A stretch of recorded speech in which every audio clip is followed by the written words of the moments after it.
Hello there, my lovely souls, and all my single and whole gentlemen and gentle ladies. Welcome to another episode of the Get Married Whole podcast, Wholeness in Love and Life. I'm your host and narrator, Queen Rakihealya. Today, before we delve into the richness of chapter 1, we're going to lay a solid foundation by exploring the acknowledgments, preface, prologue, and introduction of Dr. Myles Munroe's book, Rediscovering the Kingdom, Expanded Edition, Ancient Hope for Our 21st Century World. Understanding the context in which this book was written will enrich our journey and deepen our comprehension as we move forward. Let's start with the acknowledgments. As we read through these, we'll see the deep respect and gratitude Dr. Myles Munroe holds for those who influenced and supported him. The preface will give us insight into why this book is crucial for today's world, while the prologue, Hidden Treasure, will help us grasp the urgency of rediscovering the kingdom in our modern lives. As I read these sections, I encourage you to reflect on the key messages and consider how they resonate with your own life. What hidden treasures might God want to reveal to you as we embark on this journey? After this foundational episode, we will meet in chapter 1, where we'll begin exploring the origin and purpose of man. Make sure you tune in as this chapter sets the stage for understanding our role in God's kingdom. Acknowledgements. This book has taken more than 20 years to prepare and 3 years to write, and many people encouraged me during the entire process. There were times when it seemed like I would never get through it. However, with persistence and keen focus, it is finally complete. I want to acknowledge everyone who participated for their help and support, without which this project would never have been finished. Nothing in life is ever successful without the corporate effort of many gifted people who were willing to network and submit their talent, experience, and passion for a common goal. I am always reminded that we are the sum total of all the people we have known, met, and learned from. This work is the product of countless individuals whose thoughts, ideas, perspectives, and work have given me the exposure to the knowledge I have placed in this book. I wish to thank my wife, Ruth, and our children, Charissa and Cherio, Myles Jr., for their patience and understanding during my endless travels and late night writings. My achievements are yours also.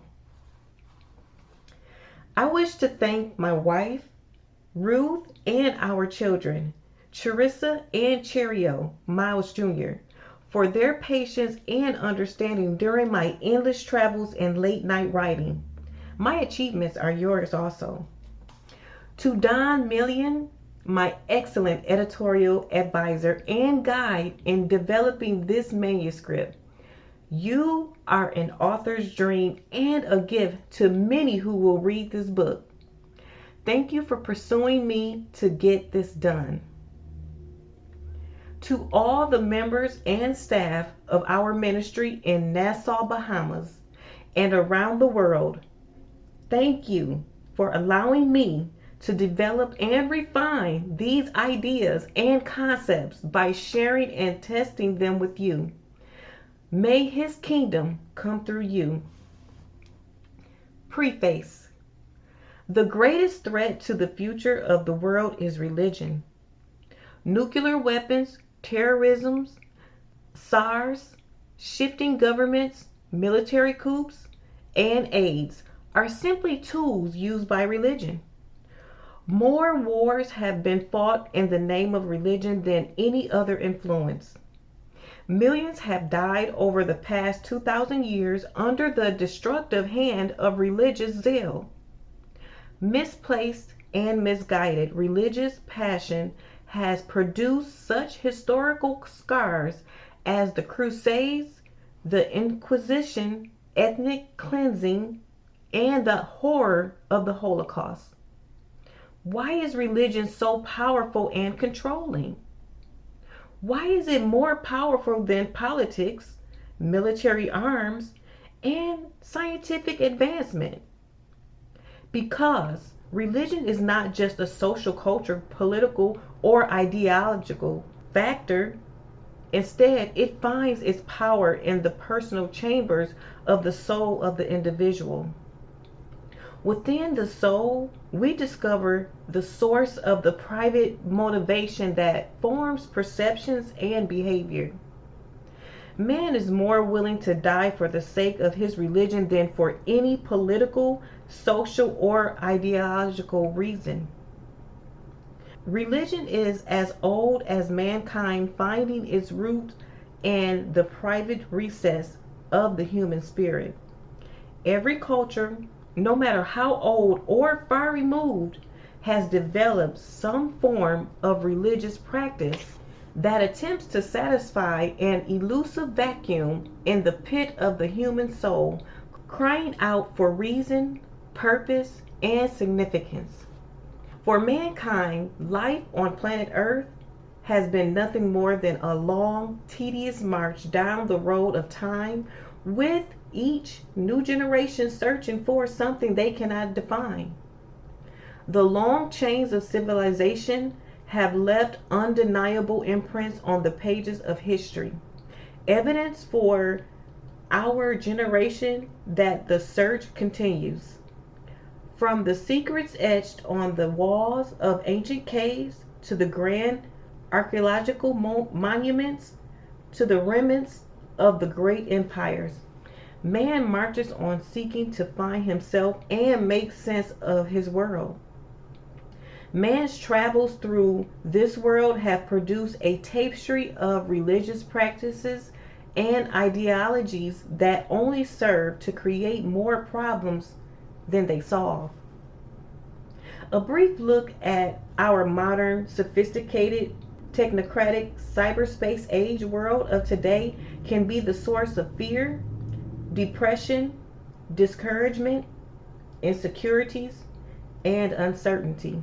From the archaic world of the cavemen and bush hunters, through the progressive succession of agrarian cultures, to the advent of the Industrial Revolution, leading to the scientific age of postmodernism and the computer age, we are still no better than nor different from our ancestors of old.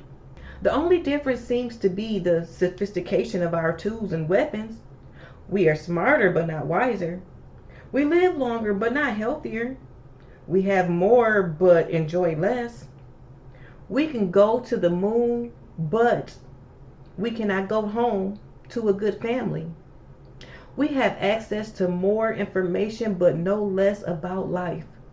Tragically, we protect whales but kill our children. We improve the quality of our food but produce less healthy strains for our consumption. We have more religion but less love. And we blame others for our choices as we look to ourselves for solutions to the problems we create. The 21st century seems to be more uncertain than all the previous centuries in history. Planet Earth is spinning through the solar system like a spaceship without a compass as it travels on a course to self-destruction. On this long march of humanity, mankind has invented and developed a variety of systems and social structures in its attempt to grapple with the realities of life on our global spaceship. Over the centuries, we have watched the creation of a variety of governmental systems, including demigods, dictatorships, monarchies, and tyrannies. as well as the theories and practices of socialism, democracy, communism, and imperialism. Each of them has had an opportunity to try to make life better and more humane on our great planet. However, wars have increased rather than decreased. Weapons of mass destruction are more available than ever before, and fear for our safety and security is greater than ever before in history. All governments, even the best form we have developed democracy, have failed to realize the world we keep searching for. I'm going to repeat that.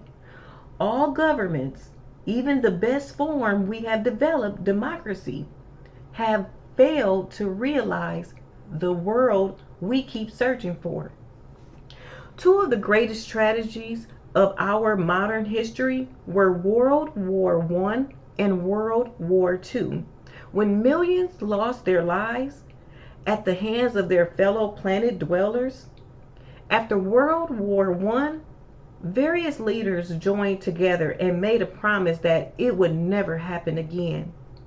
They created the League of Nations and organizations dedicated to promoting world peace and initiating reasonable solutions to human conflicts. However, this pipe dream ended in the explosion of World War II. After that conflict ended, world leaders made a second commitment, determining once again to never allow mankind to spiral down into the death-dealing clutches of international war.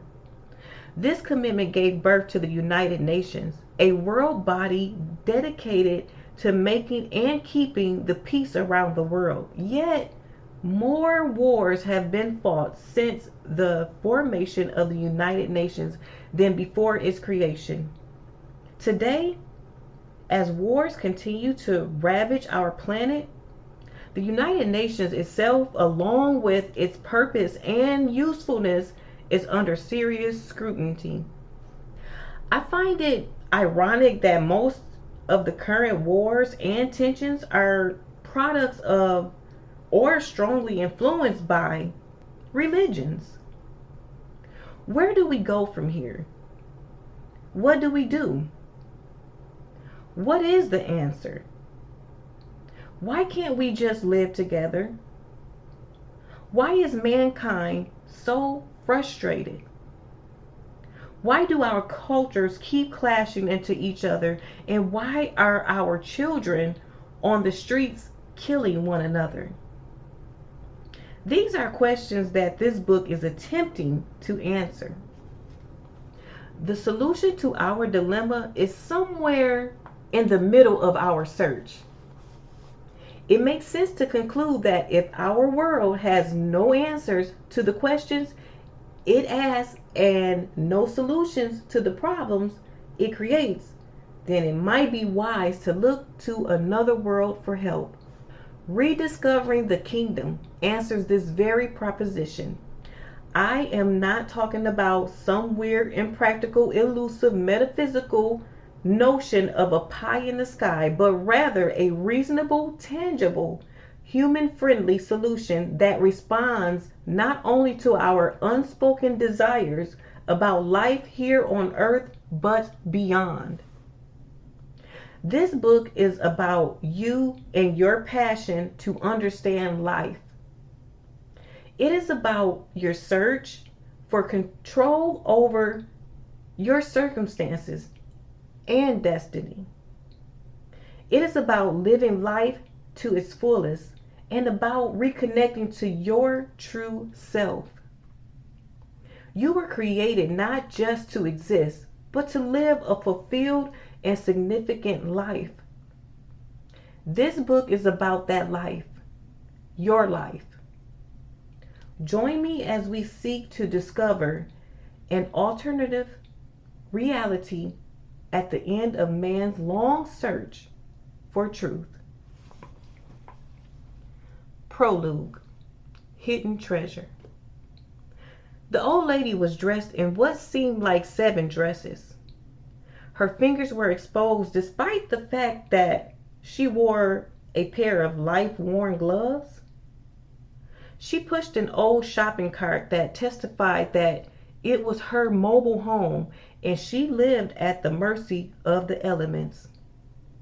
Her face showed the wear and tear of years of living. She was bent over, looking in the garbage can, searching for life-sustaining remains discarded by the more fortunate of society. Suddenly, she shot up out of the barrel and shouted, "I found it! I found it!" There between her thumb and index finger, she held the most beautiful pearl. I ran over to her and asked if I could help her. She smiled and shook her head with a confidence I did not expect from one in her status of life. Then she proceeded to tell me the story of her life that still impacts me today. She told of how she was born into a wealthy family and that her grandfather had left a treasure for her before she was born. During her infant years, a fire had destroyed her family home, which was once the site where the barrel of garbage now stood. The result was that her family lost everything, including the chest that held the treasure from her grandfather. She came to that spot every day to search for that treasure. Many people who knew her story would give her handouts to wear and leftovers to eat. But she said she believed that if she ever found that one treasure, then she would have all of her needs met and be able to repurchase the property lost by her family and rebuild the family house that was destroyed. Today was her lucky day. She found the treasure. For many years she had only heard about it and had descriptions of it, but now she actually had it.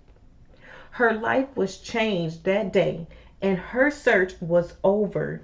She regained her status and position in life and gave up all her life struggles for the sake of that one treasure. It was a pearl. May you find your own pearl in these pages. The kingdom of heaven is like treasure hidden in a field. When a man found it, he hid it again, and then in his joy went and sold all he had and bought that field. Again, the kingdom of heaven is like a merchant looking for fine pearls. When he found one of great value, he went away and sold everything he had and bought it. Matthew 13:44 through 47. An idea is more powerful than any army. Introduction.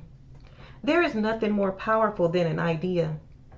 Ideas created and now control the world we live in. When an idea is conceived, it is called a thought. When a thought is conceived, it is called a concept.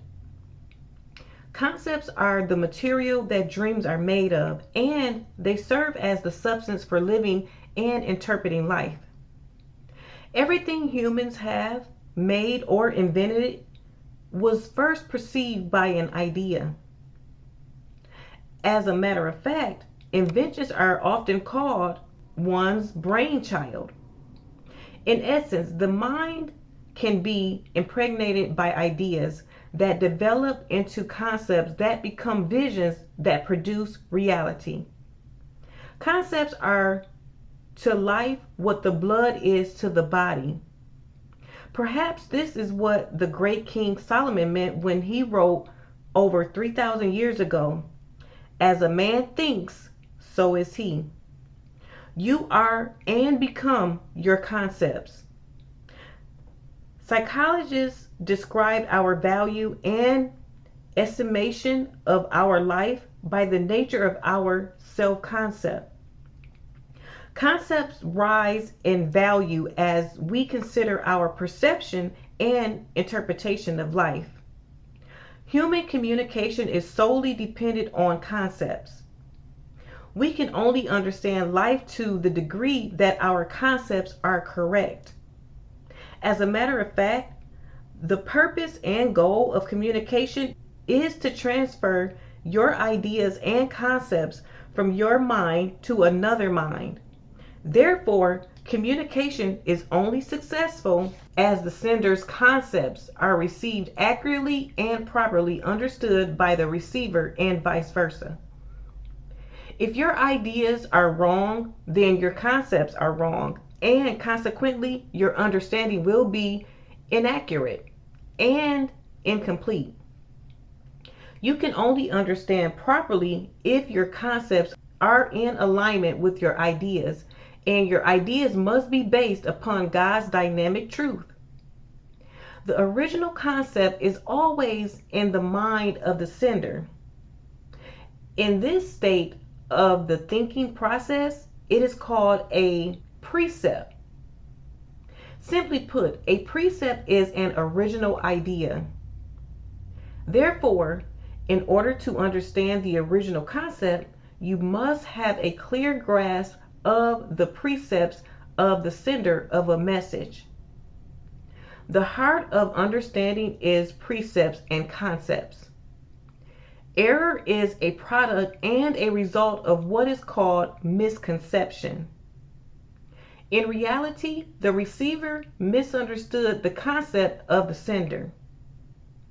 This book will fail in its purpose and intent if I do not successfully convey and transfer my precepts, concepts, ideas, and thoughts to you, the reader. So let's proceed in exploring the critical concepts and lead into the answer to man's search for meaning. The long search for the ideal.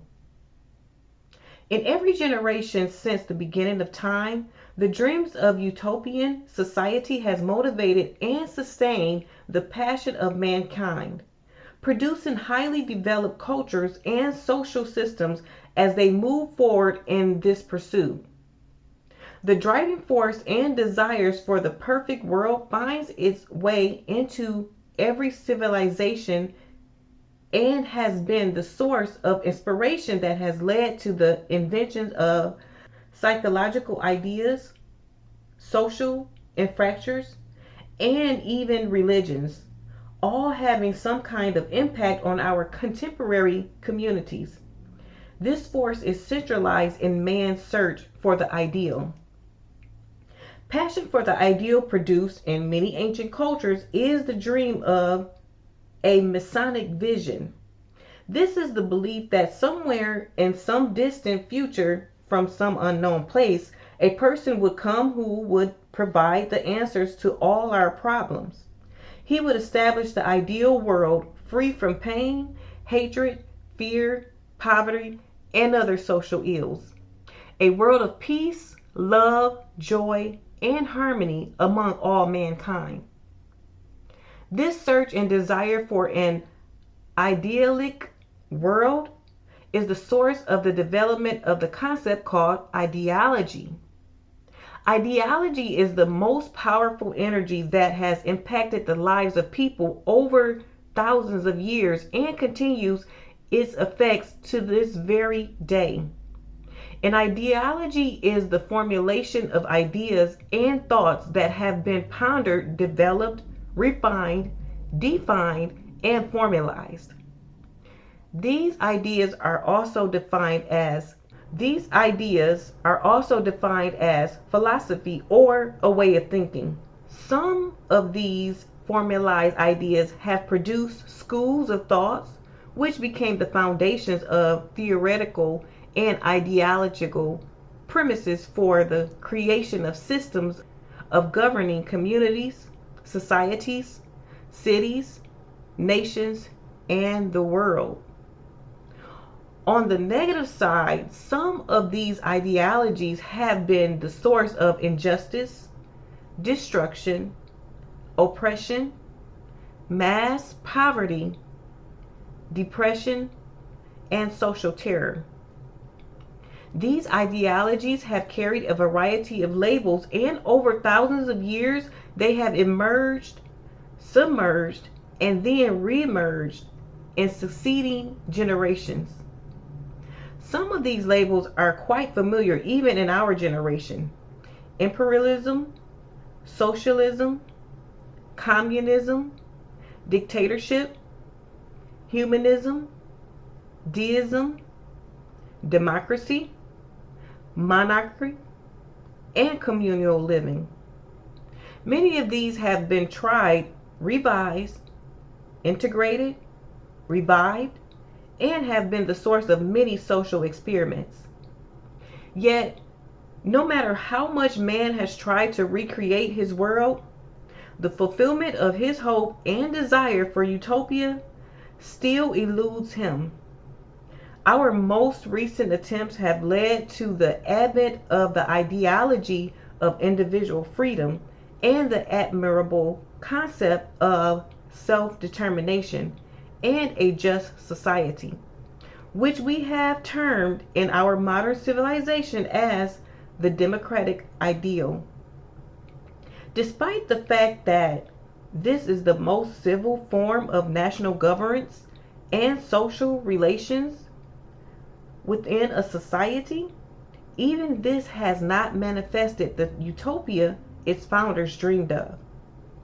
The motivation and inspiration for the pursuit of the civil society and the democratic ideal is the concept of freedom. The pursuit of personal freedom is the strongest motivator in Western social consciousness. This desire to be free, to pursue one's personal dreams, and maximize one's potential is the foundation of the democratic ideal and is embraced as the ultimate standard of a free society. However, the societies and communities that have tried this noble freedom experiment are still plagued with the inconsistencies of inequality, racism, prejudice, injustice, corruption, jealousy, suspicion, competition, abuse, neglect, and a clear disparity between the haves and have-nots. In the end, mankind has become imprisoned by his pursuit of freedom, the source of the desire. I have had the privilege of traveling to 70 nations and have worked with every race, culture, social, economic, class, and religious and political group, and yet I am still amazed that in each one of these societies the search is the same. In fact, it is my conclusion that we are all the same and searching for the same thing. What makes us different is the route and systems we implement and develop to find what we are searching for. Simply put, all people are the same and looking for the same answers to the same questions. A few years ago, I received a gift from some friends in a faraway country with whom I had the opportunity to work. Their culture and social background was different from my own. They had heard me speak on the subject of man's search for meaning and purpose in life. The gift they gave me was a beautiful hardbound book with a title that still sticks in my mind 20 years later. The book was called The Long Search. I was intrigued with this simple title, but even more than that, I was pleasantly surprised by the content of the book. It has become one of my favorite books in my personal library. The book chronicled the history of the invention, development, refinement, and practices of all religions in the world. The photos captured my imagination. The text expanded my appreciation of the complex nature of religions, and the research provided insights into the commonality of the human family. At the heart of the book was the concept that all religions are a result of man's search for a supreme being identified as God. divinity, or whatever other word one chooses to fill in the blank. Religion is man's attempt to respond to his desire to find some type of meaningful, impossible, intimate relationship with a supreme being as he seeks to find some reasonable meaning to life. This human search for ultimate reality is natural and common to all human cultures. Even the self-acclaimed atheist inherently believes that at the very least there is someone or something out there not to believe in. Even in the most primitive societies, we find this expression of desire to seek, find, and understand a supreme being as evidence in the creation, development, and practice of some form of religion. However, the question confronts us. From where did this natural desire and need to seek for a higher power originate? This internal soul-searching irritation that there must be a reason and design for the universe and creation must have a source. The long search for reality obviously implies that something is lost. It is impossible to search for nothing. Therefore, it is my contention that the very nature of man's soul search indicates that something he previously possessed is missing. It also seems that this need to search is not a choice but a necessity. The search is personal as well as corporate. Perhaps the best way to find what is missing and what we are searching for is to identify what you need or desire. For example, thirst implies the need for water. Hunger implies the need for food. And tiredness implies the need for rest. So we can identify what we lack by what we naturally desire and thus recognize our need. We will discuss this need of mankind in succeeding chapters. However, it is important to at least acknowledge its existence and overpowering control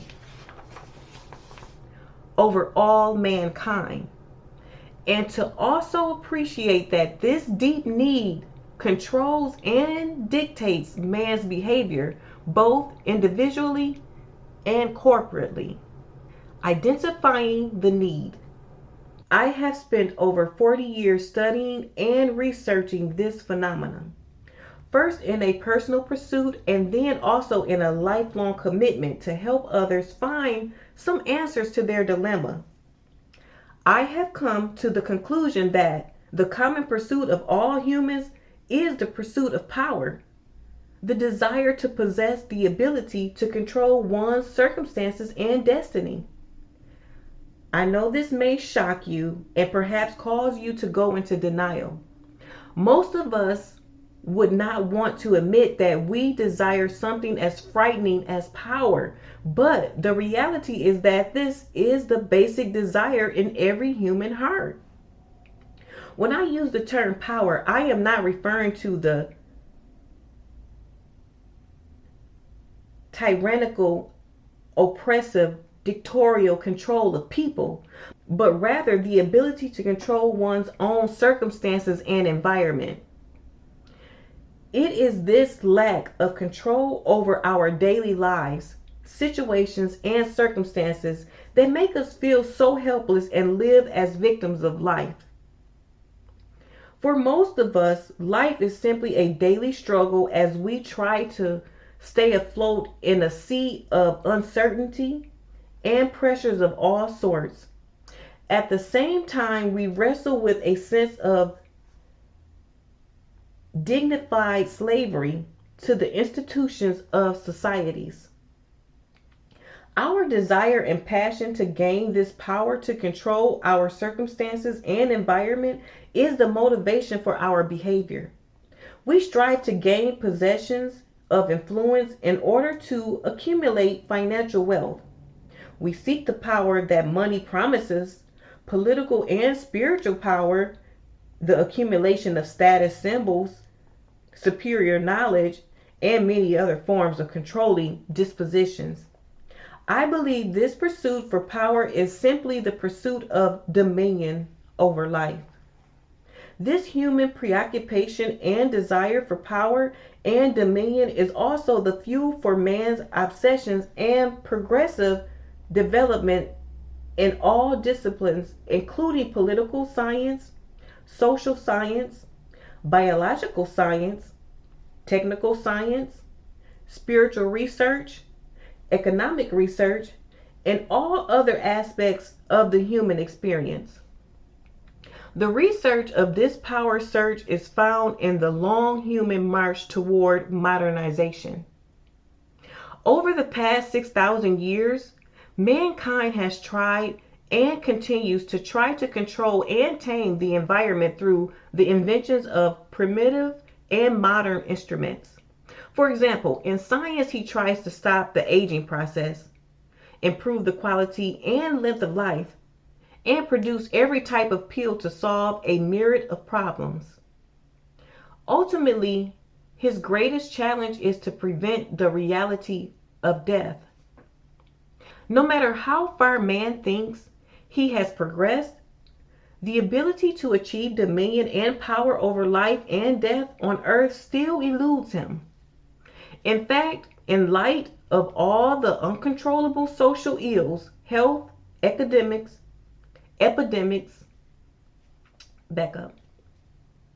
In fact, in light of all the uncontrollable social ills, health epidemics, military conflicts, political unrest, economic uncertainties, religious clashes, and destruction of the environment, it seems as if man's advancement is an evolution backward in time. This human failure to achieve control and mastery over his environment and circumstances has left him with a deep desire for a brand new world.